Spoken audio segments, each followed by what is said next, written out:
Do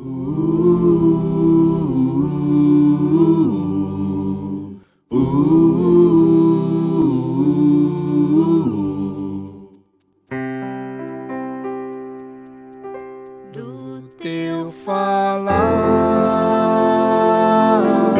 ó Salvador, jamais vou duvidar, é encorajador.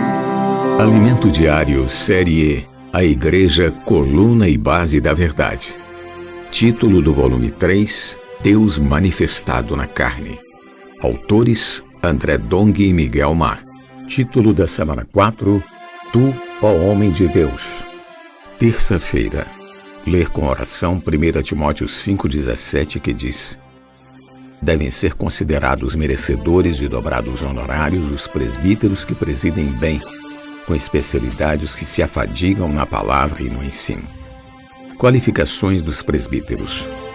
Paulo, ao traçar as características dos presbíteros, escreveu: devem ser considerados merecedores de dobrados honorários os presbíteros que presidem bem, com especialidade os que se afadigam na palavra e no ensino. 1 Timóteo 5,17.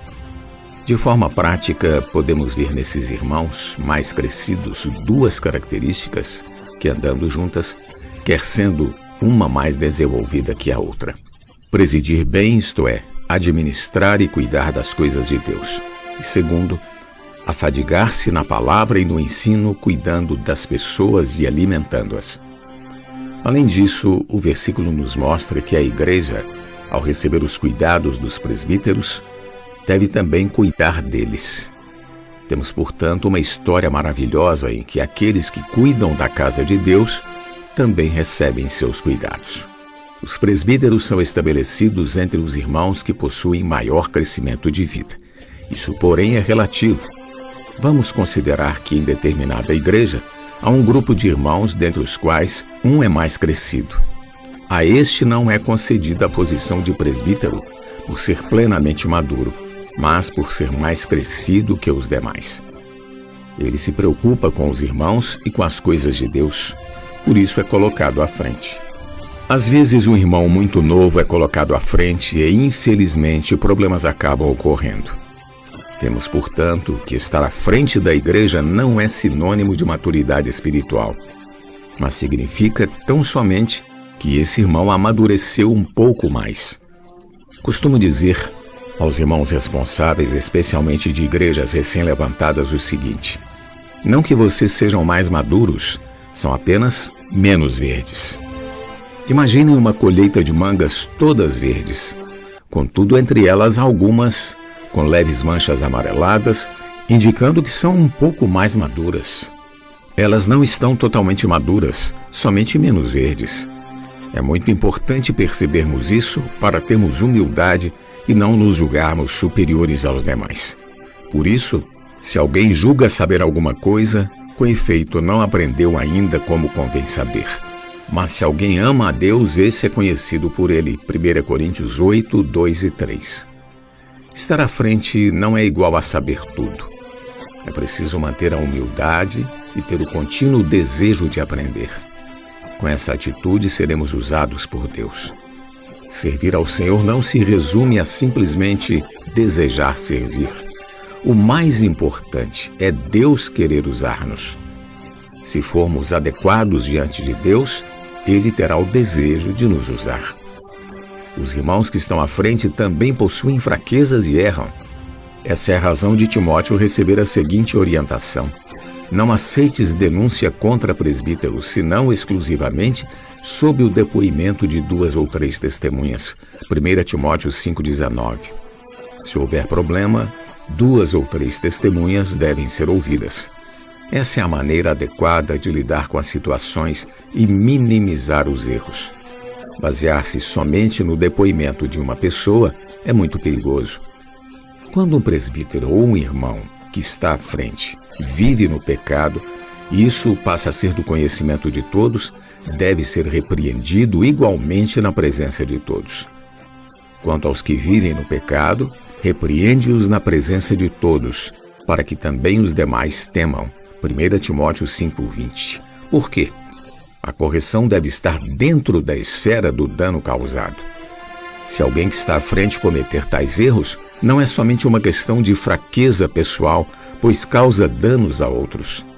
Assim, todos que servem a Deus precisam ter bastante cuidado, fortalecendo-se no Senhor e buscando ajuda sempre que necessário. Diante desse cenário, Paulo mostra a Timóteo como tratar esses problemas. 1 Timóteo 5:21 diz: Conjuro-te perante Deus e Cristo Jesus e os anjos eleitos, que guardes estes conselhos, sem prevenção, nada fazendo com parcialidade. Conjurar significa exortar solenemente. Paulo pede com insistência, conforme a tradução da Nova Versão Almeida atualizada. Se há um irmão com problema, em especial quando está encarregado de algo, o assunto deve ser tratado solenemente diante de Deus. E aqui diz, sem prevenção e sem parcialidade. Prevenção existe quando não se gosta de alguém. Então, no momento em que essa pessoa erra, agimos duramente com ela. Agir com parcialidade é o oposto, é ter preferência. Assim, quando o irmão erra, ele é tratado de maneira muito mansa, sendo poupado. Todas essas questões são sérias, pois dizem respeito à obra do Senhor e precisamos estar sempre diante de Deus, de Cristo e dos anjos eleitos. O assunto autoridade é muito elevado e deve ser tratado de maneira adequada diante do Senhor. Não devemos realizar a obra de Deus de forma precipitada, pois uma característica do homem de Deus é: a ninguém imponhas precipitadamente as mãos. Não te tornes cúmplice de pecados de outrem. Conserva-te a ti mesmo puro. 1 Timóteo 5:22. Vimos que ser bom ministro de Cristo Jesus se refere à obra e que homem de Deus se refere à pessoa. Então, o homem de Deus não faz as coisas precipitadamente. No contexto do versículo, impor as mãos pode ser tanto unir-se a alguém, como estabelecê-lo sobre algo. Se tais atos forem realizados precipitadamente, pessoas erradas podem ser estabelecidas ou podemos unir-nos a elas, tornando-nos cúmplices de suas obras. Amado leitor, tenhamos cuidado ao tocar nas coisas de Deus. Se queremos ser homens de Deus, identificados e unidos com o Senhor, precisamos agir debaixo da direção do Espírito e da unção. Que o Senhor tenha misericórdia de nós. Pergunta de hoje: quais são as características de um presbítero conforme 1 Timóteo 5,17? Jesus é o nosso amado Senhor. Do teu falar, ó Salvador, jamais vou duvidar, é encorajador, fiel me faz andar, faz tua glória eu ver, o mal vem derrotar. Fiel me faz andar, faz tua glória eu ver, o mal vem derrotar.